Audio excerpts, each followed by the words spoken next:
Hi everyone, and welcome to part 2 of my July book haul. I'm just going to get started on this next huge stack of books. So firstly I have The Silent Girls by Eric Rickstad, and this is a horror novel, crime novel I believe. So the back says, Frank Rath thought he was done with murder when he turned in his detective's badge to become a private investigator and raise a daughter alone. Then the police in his remote rural community of Cannes find an '89 Monte Carlo abandoned by the side of the road, and the beautiful teenage girl who owned the car seems to have disappeared without a trace. Soon Rath's investigation brings him face to face with the darkest abominations of the human soul. With the consequences of his violent and painful past plaguing him, and young women with secrets vanishing one by one, he discovers once again that even in the smallest towns on the map, evil lurks everywhere and no one is safe. So, sounds creepy, good for October. And next I have The Invisibles by Cecilia Galante. And this one says, brought together by chance as teenagers at Turning Winds, a home for girls, Nora, Ozzy, Monica, and Grace quickly bond over their troubled pasts and form their own family, which they dub the Invisibles. With a fierce loyalty to each other, the girls feel that they can overcome any obstacle thrown their way. Though the walls they've built around themselves to keep out the rest of the world are thick, they discover one night when tragedy strikes that there are cracks in their tight-knit circle. So that goes on about them growing up, but it sounds really good too.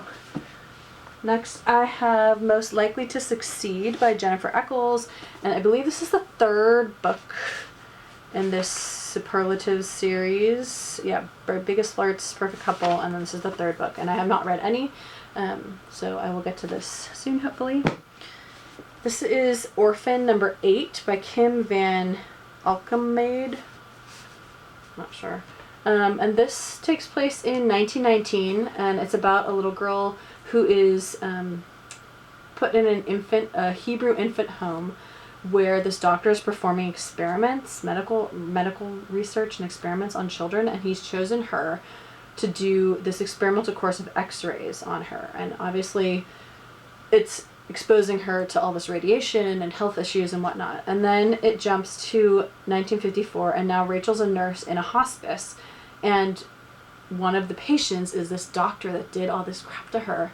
And so now she's kind of on the brink of deciding, does she kind of pay back to this guy who did these horrible things to her for years, or does she choose forgiveness and go that path? So it says it's inspired by true events, so this just sounds amazing. Historical fiction set in the forgotten world of New York City's Jewish orphanages, so that just sounds amazing. Then I have Blackfin Sky by Kat Ellis, and the byline: a mysterious town, a tangle of secrets, and one girl who could unravel it all.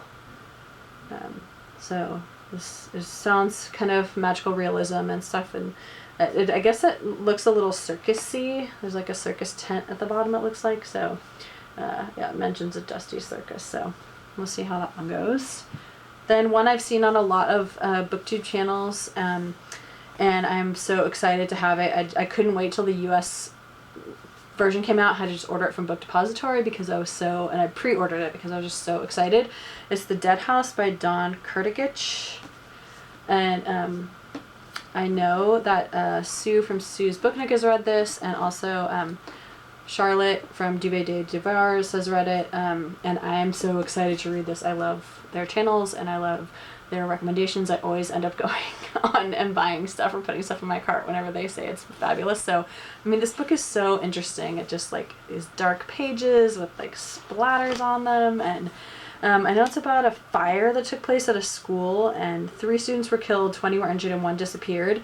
And then I don't know if she comes back but it's like a split personality kind of thing. They find diary entries written as a different under a different name, because Carly Johnson, and then there's the other, and then Caitlin. So Carly gets the day, Caitlin has the night. I mean, this is gonna be so creepy. I can't wait. Then I have Swimming at Night by Lucy Clark, and this is This is about, okay, so this is Katie's world is shattered by the news that her headstrong and bohemian younger sister Mia has been found dead at the bottom of a cliff in Bali. The authorities say that Mia jumped, that her death was a suicide. Although they'd hardly spoken to each other since Mia suddenly left on an around-the-world trip 6 months earlier, Katie refuses to accept that her sister would have taken her own life. Distraught that they never made peace, Katie leaves her orderly, sheltered existence behind and embarks on a journey to find out the truth. With only the entries in Mia's travel journal as her guide, Katie retraces her sister's last few months and page by page, country by country, begins to uncover the mystery surrounding her death. But that sounds amazing too. Then another Lucy Clark book, A Single Breath. This book cover is amazing. I want to go to that beach. I want to live there. So this is about a woman named Eva who's been married for 8 months, and her husband, Jackson, is swept to his death while fishing. Then she decides to leave her midwifery practice and go see Jackson's family, so they can kind of grieve together.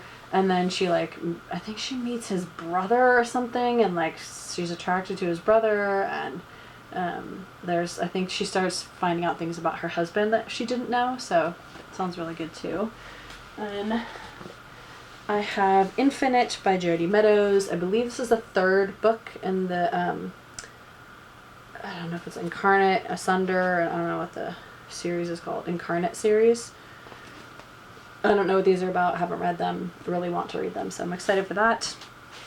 Then another cover by Rome in Love by Anita Hughes. I buy a lot of her books, but this takes place in Rome, and it's about a girl who has been cast to play Audrey Hepburn, who's like her dream role, it takes place in Italy, this movie they're making, and then her boyfriend, I guess, is portraying, what does she say? Oh, she has a boyfriend, and they're living in Rome for the next 2 months to do this movie, and then she finds, I guess her boyfriend breaks up with her, and then she finds a stack of letters that are written by the real Audrey Hepburn, and she meets like another guy, and she makes friends who thinks she's somebody else. I mean, it just sounds really fun and like Roman holiday-ish, so that sounds really good. Then I have The Year of Reading Dangerously, How 50 Great Books and 2 Not So Great Ones Saved My Life by Andy Miller. And this is a book about, I believe it's about Andy Miller, who he's always wanted to read, and like certain books he said he always wanted to read and he never got around to them, and so he decides to like start doing what he said he was going to do, and he begins a year of reading that transforms his life. So he starts with a copy of Bulgakov's Master and Margarita that he finds in a bookstore, and Middlemarch, Anna Karenina, Confederacy of Dunces. So all these, the power of reading and kind of how it changed his life. So that sounds really good too. Then I have Among the 10,000 Things by Julia Pierpont. No idea. And this one is really confusing, and I can't actually even remember what this is about. A New York artist, and his wife left her job as a dancer to raise their 2 kids, and then this package comes in the mail, and it has emails about her husband's secret life. It's addressed to the wife, but the children get it, so now it's kind of with their life falling apart. So that should be very interesting. I have Not After Everything by Michelle Levy. And the byline just says, a gritty but hopeful love story about seizing the present, healing from the past, and embracing the future. So, sounds like a good contemporary. So, with some tragedy thrown in there, I think. Then, of course, my auto-by-author Jen Lancaster, The Best of Enemies. So I'm not really sure what this is about, but I always buy her books. It says Bridesmaids meets Big Little Lies in a novel told from the alternating perspectives of 2 women who define the term frenemies. So that's going to be so fun. I'm sorry, Jen Lancaster is hilarious. Hilarious. Love her books. So that would be a good one to just join my collection that's like buried over here. And then lastly, I have Villa America by Liza Klausman. Another stunning cover. I mean, just beautiful. This just makes me want to go live here for a while. And this is another one. So it's set in the French Riviera, based on the real life inspirations for F. Scott Fitzgerald's Tender as the Night. So about a couple who are married and they want to start this family, and they're in New York. They decide to pack up their kids and move to the south of France, where they fall in love with a group of expats with Hemingway, Picasso, Zelda, and Scott Fitzgerald, and kind of the parties that they have and the people that they meet, and people keeping secrets and all the accidents and like all these kinds of things. So 1920s. So I mean, this will be a really, really fun book. So I'm excited for all these books. So anyway, thank you for watching this part 2 of my July book haul, and I will be back with part 1 of my August book haul. All right, thanks so much. Bye.